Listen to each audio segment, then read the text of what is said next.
pretty nice.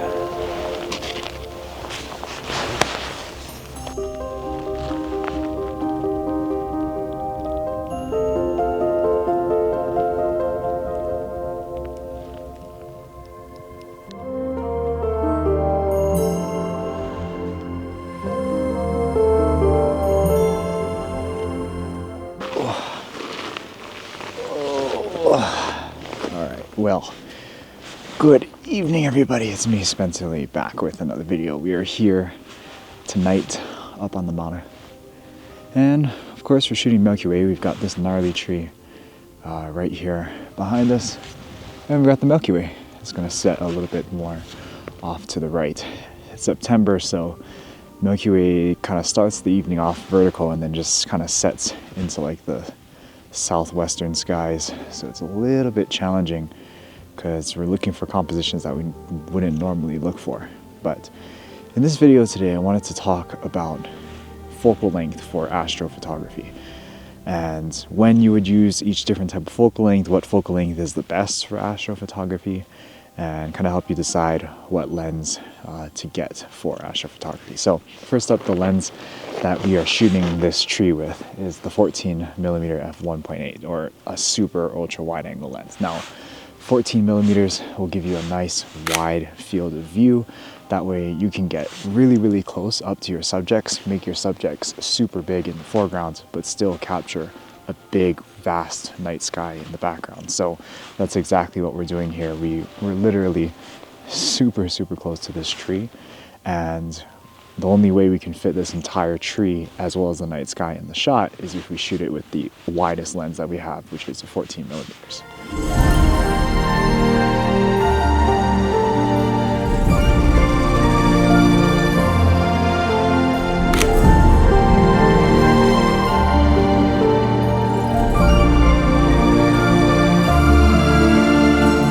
Aside from 14mm being the widest field of view, because that field of view is so wide, you can also stretch your exposure out with as little star trailing as possible. Basically, the wider angle lens that you have, the longer your exposure can be without any star trailing in your shot. So with the Sony Alpha 1, my shutter speed can be somewhere between like 6 seconds to 8 seconds.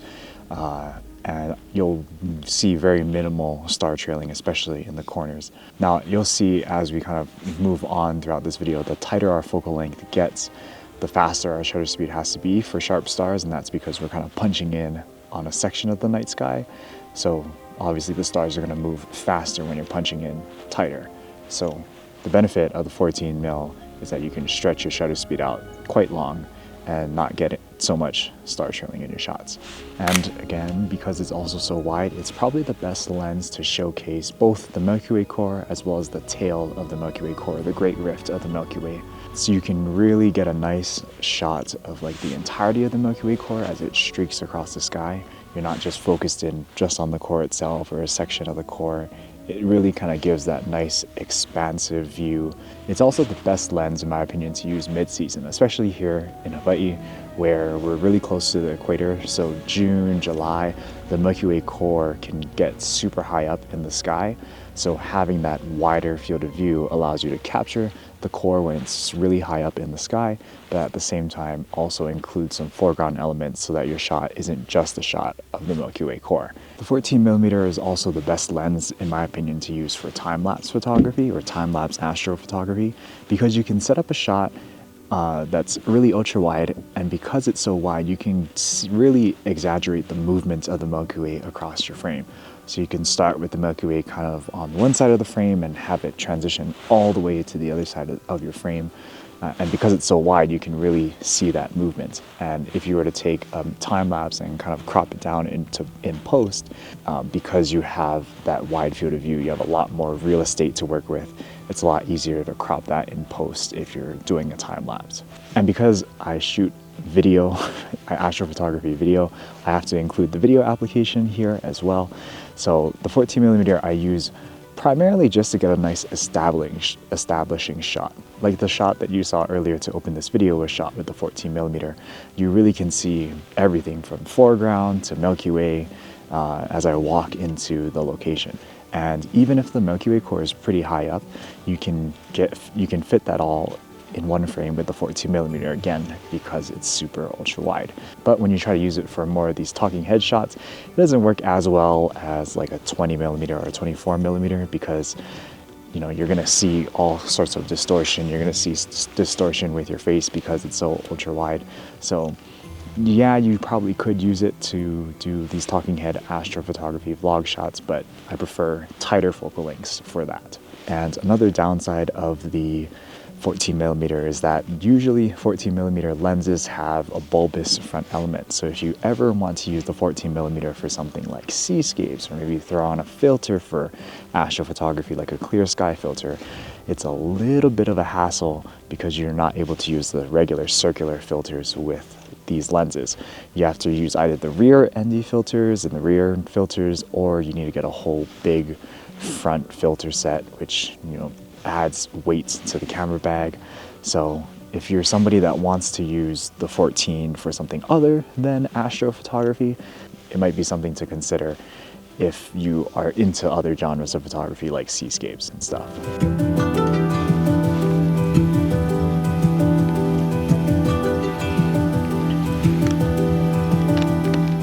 All right, so Darwin's tree coming in pretty handy. We got his tree over there, got Milky Way core here. It's kind of going to set kind of this way. But the next focal length for astrophotography that we want to talk about is 16mm. Now, just a little bit of a disclaimer, I am using a 16-35 f2.8, so there is probably going to be a little bit more noise in these shots, but there is a 60mm 1.8 out there for Sony E-mount and Nikon glass. It's made by a company called Viltrox, and Walt actually owns that lens, and he swears by that 16mm. So in terms of astrophotography purposes, 16mm doesn't give you as wide of a view as 14mm. So if you're looking for that ultimate expansive view, 16mm is going to be a little bit tighter. But when your Milky Way is a little bit lower in the sky, like how it is now, but your subject is like a tree like this that you still have to get close to, it actually works quite well. And in some ways it works very similar to a 14mm to kind of give you that nice expansive view. It's just a little bit more punched in. And when it comes to star trailing, you can kind of get away with pretty long exposure, maybe like 8 seconds with a Sony Alpha 1 50 megapixels. Officially, you can shoot 5.5 seconds without any star trailing in the corners, and that's pretty good for a Milky Way shot. Kind of the main benefit, though, of shooting with the 16mm, you give up 2mm on the wide end, but these lenses don't have that bulbous front element like the 14mm do. That way, you can screw on your regular filters and use them for seascapes if that's something that you're into. And you don't have to fuss around with any rear filters or filter system or gigantic filter systems with those lenses with the bulbous front element. In terms of video capabilities, it's pretty similar to the 14mm. You can get pretty nice, wide, expansive views, even with like these talking head shots right here. It's pretty wide. So you get to really show off a lot of your backgrounds, but you don't really get like a super nice shallow depth of field. Like as you can see, if I go super close to the 14mm, you can get a little bit of shallow depth of field, but then my face just looks kind of stretched, especially if I come off to the corners a little bit. The 16mm is again kind of limiting to just kind of your establishing shots, your wide angle shots, but I wouldn't use it for any like detail video shots or detailed Milky Way shots. The field of view of a 16mm is very similar to a 14mm, so you get the Milky Way core, and then you get a little bit of that band and that great rift of the Milky Way core. You just don't get as much of an expansive view of the entire night sky as you would with a 14mm.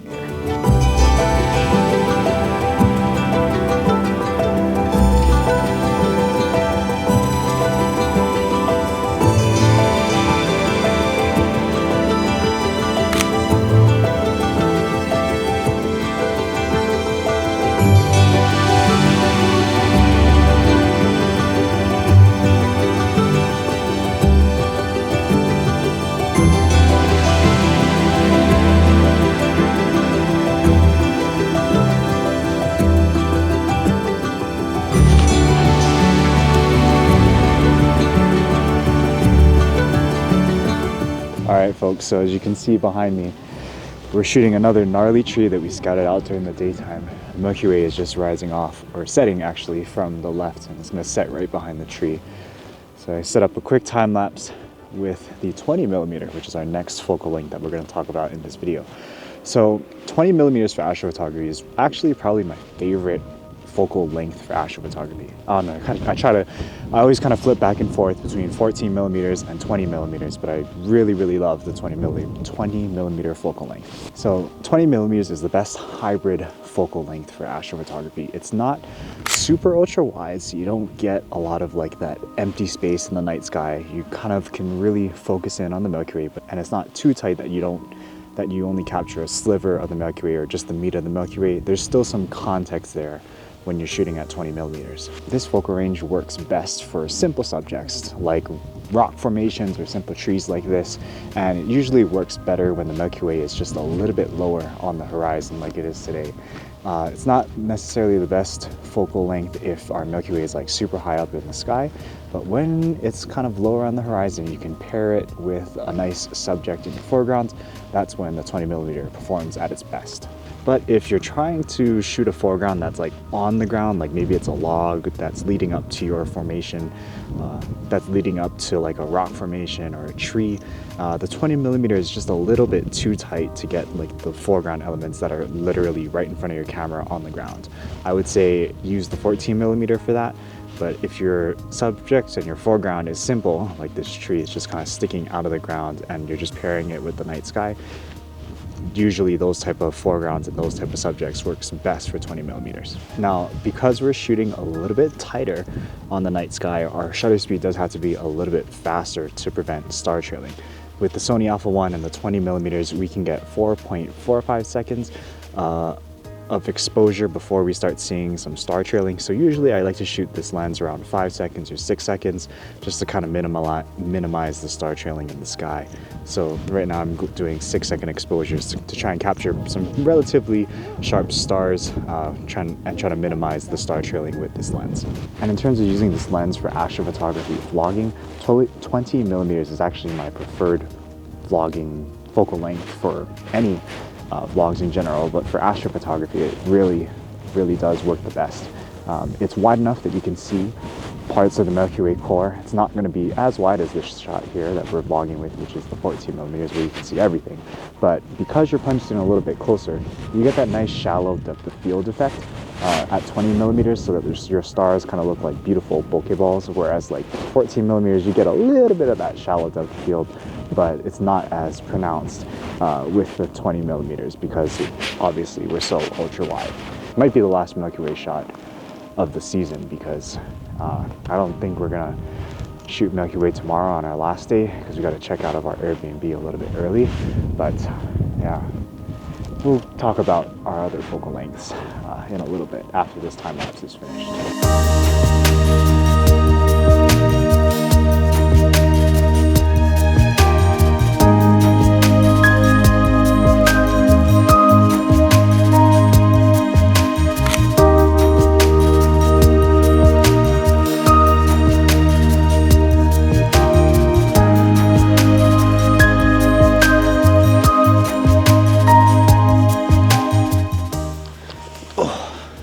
One more thing about shooting with the 20 millimeter. Because you're tight in, sometimes if you're really up close to your subject, you might not be able to get your subject and the stars all in focus in one particular shot. That's when you have to focus stack your image. So this tree in particular, I don't think I'm getting the tree super sharp. I'm just using the time lapse and just focusing on the stars. But you know, once we're all finished here, once we decide to change locations, I'm gonna take a foreground image with like focused on the tree so I can get all of like that nice detail in the foreground. So that is another thing to consider. The tighter the focal length you go, the more you have to worry about getting your foreground out of focus, especially when you're super close like how we are today. Focus on me, please. Thank you. There we go. All right, guys, so the next focal length we're going to talk about is the focal length that we're actually vlogging with right now, and that's 24 millimeters. And as you can see, it's a beautiful focal length, especially for vlogging. We can do this nice handheld shot. We got our stars all nice and bokeh-licious. We can show off a little bit of our subject here, but not too much of the Milky Way all in one shot. So it's kind of limited use for vlogging when you are when the Milky Way is kind of low, when you can kind of make out your Milky Way and your foreground subjects. Works pretty well for vlogging. But if our Milky Way core was, let's say, super high up in the sky and our foreground was down here in like low on the horizon, 24 millimeters might not be the way to go. But for early season, late season Milky Way, I really, really love this focal length, both for stills and for vlogging. But for vlogging, it's like the bokeh master. At least for Sony, the 24 millimeters got that f1.4 instead of f1.8, so it gives you a couple more stops of light. So yeah, it creates beautiful, beautiful bokeh for vlogging. In terms of using the 24 millimeter for astrophotography or for taking stills of the Milky Way, it's the best focal length to showcase off just the meat of the Milky Way core, the best parts of the Milky Way core. Because you're shooting a little bit tighter, you don't get a whole lot of empty space, empty sky besides the Milky Way core. So really its use case is kind of limited to the same use cases like the 20 millimeter. Simple foregrounds, simple subjects, and just pair it nicely with the Milky Way that's relatively low. Because we're even tighter than 20 millimeters, if our Milky Way core is super high up in the sky, you're not going to be able to use it both for video as well as for stills. But when the Milky Way core is low, like how it is today, or like how it is early season, I always love to reach for the 24 millimeters just because I get that extra stop of light at f1.4. And sometimes you just want to focus only on the Milky Way core. You don't want to get any of the rest of the night sky in your shot. So having that sort of zoomed in perspective, that compression effect with the Milky Way and your subject can make for some very interesting shots that you just can't pull off with a wider lens. And because you're more zoomed in and you're shooting with that more compressed look, your Milky Way is going to appear bigger in the sky. Whereas if you're shooting with a wide lens like a 14 millimeter, your Milky Way core is only going to be kind of small. I mean, you're going to get the tail of the Milky Way core, but if you really want to make your Milky Way core appear really big and really impressive, then get the 24 millimeter out, get the 20 millimeter out, or even the lens that we're going to talk about next, which is the 35 millimeter. But because we are shooting with a tighter perspective with the 24 millimeter, that's going to come with its own drawbacks as well. You really have to be careful with composing your shots with the 24 millimeter because you have to kind of move yourself a little bit further back from your subject, juxtapose it well with the Milky Way core, again, that's usually relatively low on the horizon. And because we're shooting with a tighter field of view, you're going to get more star trailing. So I think if we follow like the technical rules of star trailing on the Sony Alpha 1, if I'm shooting with the 24 millimeter, I can only get about 3.7 seconds without noticing any star trailing in the corners. So I usually try to shoot this lens maybe about 4 seconds, 5 seconds with the exposure time, and just jack my ISO up to kind of compensate for the lack of light. And now we're back here in the studio. I apologize that we're jumping all over the place with this vlog. Once we finished up that last segment, the clouds rolled in and didn't clear for the rest of the night. But there is one more focal length that I wanted to discuss for Milky Way photography, and that is 35 millimeters. But before we get into that, I just wanted to make a quick plug for my calendar for this upcoming new year. Over the past year, I shot a ton of Milky Way photos, so I just had to put together a Milky Way calendar for 2025. I only have about 30 of these guys left, so if you are interested in getting these massive 12 by 16 inch Milky Way calendars, make sure to check out the link in the description to my website where you can pick one up. If you do end up picking one up, thank you so much for supporting me and this YouTube channel. It allows me to do more crackhead kind things like waking up at stupid o'clock and staying up late past the witching hour to get these types of shots. Okay, now back to the regular program. Now I did try to take an example image with my 16 to 35 G Master at 35 millimeters at f2.8.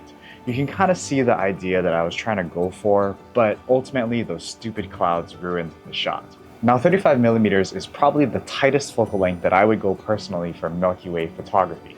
Anything tighter than that and you would probably start to think about putting your setup on a tracker to avoid some serious star trailing. But this focal length is by far the best to show off the details of the Milky Way core while still keeping the Milky Way core recognizable. These types of shots can be really compelling because they can convey that feeling of being a small, insignificant object looking up towards the vastness of our universe. But because that Milky Way core takes up so much space in the frame, you either have to be a fair distance away from your foreground object or again, use a small object like a person in order to frame up your shot. It also helps to have the Milky Way core low on the horizon, so placing an object in front of that core is much easier. Now, when it comes to star trailing, of course, this focal length is going to suffer the most with a technical exposure time of 2.5 seconds on the Sony Alpha 1 before you start to notice some star trailing in the corners. You can get away with pushing it further, like 4 or 5 seconds, but just be ready if you are going to be shooting this focal length to jack up your ISO to compensate for your shorter exposure time. In terms of astro video, I can't really attest to this because I don't use this focal length very often, and its use case can be somewhat limiting due to the horizontal orientation and the crop of YouTube. However, 35mm is a very popular focal length for these talking headshots in the studio, and especially for portrait photography. There are many f1.8 and f1.4 lenses out there, and while I don't own any of those myself, I've rented and borrowed the G Master many times, so that might be a sign that that's going to be my next lens purchase. So to wrap things up, each of these focal lengths have their own benefits and their drawbacks. Let me reach into the gear closet here for some examples. 14mm works for those dramatic foreground shots and for capturing the entire night sky in a single image. Shooting with a 16mm is another great option to do those exact same things, especially if 14mm is a little too wide for you, or if you don't like shooting on lenses with these bulbous front elements. 20mm is the best balanced focal length. It's not too wide, it's not too tight. It's my preferred focal length for astrophotography vlogging. 24mm, it's a great focal length for capturing details within that Milky Way core, making your Milky Way core super big in your frame, especially if you pair it with a simple foreground object for some scale. And the 35mm focal length gives you a unique compressed perspective that creates a dramatic, awe-inspiring feeling to your Milky Way photos. My typical setup looks a little something like this. I usually carry around 3 bodies, and therefore I carry around 3 different lenses for astrophotography. The 14mm here, typically I use for time lapses. I can set it up once and kind of forget about it. Because it's so ultra wide, I know I'll be able to capture the movement in the Milky Way that I want to, which is typically the Milky Way rising or setting. So I'll frame up the core on one side and then have the core move across that ultra wide angle frame. The 20mm and the 24mm I kind of use interchangeably between my stills camera and my vlogging setup, depending on what type of shot I need for either. Usually I can get away with leaving the 20mm for vlogging and the 24mm for stills. If I need wider than 24mm, I can always do a quick panel, and the same applies for the 20mm. If I need something wider than 20, I can always do a panorama. But sometimes for video, the 24mm comes in handy, not just for those extra stops of light at f1.4, but also creates better shallow depth of field, allowing those bokeh balls to look better and more dramatic in frame. Anyways, I hope this video was helpful to explain the different focal lengths for Milky Way photography.